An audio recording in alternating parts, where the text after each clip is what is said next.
অনেকে বাবার ওফাত দিবস নিয়ে আমার প্রশ্ন করছে, কিছু করবো কি করব, আমার কিন্তু বাবার ওরস বা ওফাত দিবস পালন করার হুকুম নাই।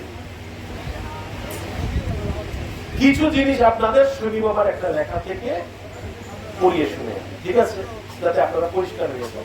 আমরা আমাদের মালিকের হুকুম যেখান থেকে পেয়েছি সেখান থেকে পাবো। এখানে শনি বাবার লেখা, এটা একটু আপনারা শুনেন।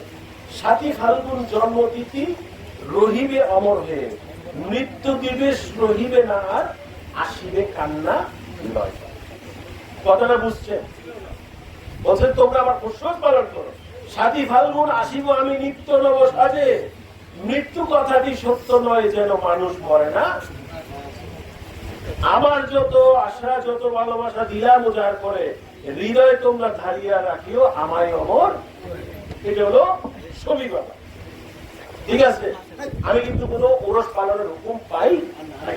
এখন হাবিব বাবার লেখা ছিল, একটু এটা পুরাটা পড়িলে ওনার লেখা কিছু আংশিক করে শুনাইলাম শনি বাবার। এখন হাবিব বাবারটা পড়তেছি। পিতা আমার মুর্শিদ আমার তোমার বাণী বহন করে, আমার মাঝে বাঁচিয়ে রাখো তোমায় অমর। ওরসের হুকুম পাইলেন নাকি? পান নাই? পান নাই তো। আমার মাঝে দেখবে যখন তোমার প্রতিচ্ছবি, তুমি ছিলে এখনো আছো দেখে শান্তি পাইবে, তোমার যত না বলা কথা বলতো প্রাণে প্রাণে, সুন্দর ভুবন গড়ে তুলবো তোমার প্রেমে গানে, ৭ই ফাল্গুন জন্মতিথি রাখবো অমর করে, যেহেতু সেদিন আসবে তুমি নিত্য নব। এখানে কোনো ওরসের নাই। আমরা ৭ই ফাল্গুন ওনাদের শ্রী বাবার প্রশ্ন শরীফ পেয়েছি এবং পয়লা শ্রাবণ হাবিব বাবার প্রশ্ন শরীফ পেয়েছি, এটাই আমরা ধরে রাখি।